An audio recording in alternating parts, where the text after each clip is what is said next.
Hi guys, ఈ రోజు నేను ఒక ఎక్స్పెరిమెంట్ చేశాను. ఒక వైట్ పేపర్ ని తీసుకుని ఆ వైట్ పేపర్ మధ్యలో ఒక రౌండ్ సర్కిల్ గీసి కొంచెం నేలను శుభ్రం చేసి ఆ పేపర్ ను నేల మీద పెట్టాను.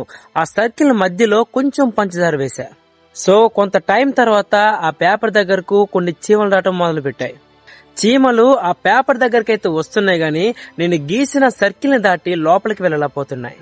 అంటే ఆ బోర్డర్ వరకు వెళ్లి మళ్ళీ వెనక్కి వచ్చేస్తున్నాయి. సొసైటీ కూడా మనకి ఇలాంటి ఒక బోర్డర్ నే గీసి పెట్టింది. కులం, మతం, జాతి, మూఢనమ్మకాలు లాంటివి. నా పర్సనల్ ఎక్స్పీరియన్స్ మీతో షేర్ చేసుకుంటా. జ్యూస్ తాగదామని నేను మా ఫ్రెండ్స్ ఒక షాప్ కి వెళ్ళాం. షాప్ అతను జ్యూస్ ఇచ్చాడు. ఆ జ్యూస్ ని జస్ట్ నేను టేస్ట్ చూసా. అంతలోపు నా కంటి ముందు ఒక ముసలి అతను బెగ్గింగ్ చేస్తూ కనపడ్డాడు. ఇక అతన్ని చూడగానే ఆలోచనలో పడ్డా, తాగుదామా వద్దా అని చెప్పి అటు ఇటు చూసి చాలా స్పీడ్కి వెళ్ళి ఆ గ్లాసుని ఆ ముసలతనికి ఇచ్చేసి వచ్చేసా.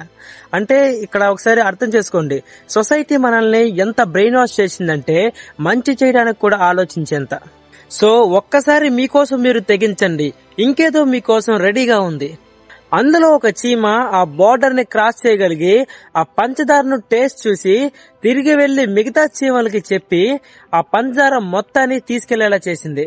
సొసైటీని మీరు ఫాలో అవటం కంటే మిమ్మల్ని మీరే ఫాలో అయితే సొసైటీ మిమ్మల్ని ఫాలో అవుతుంది.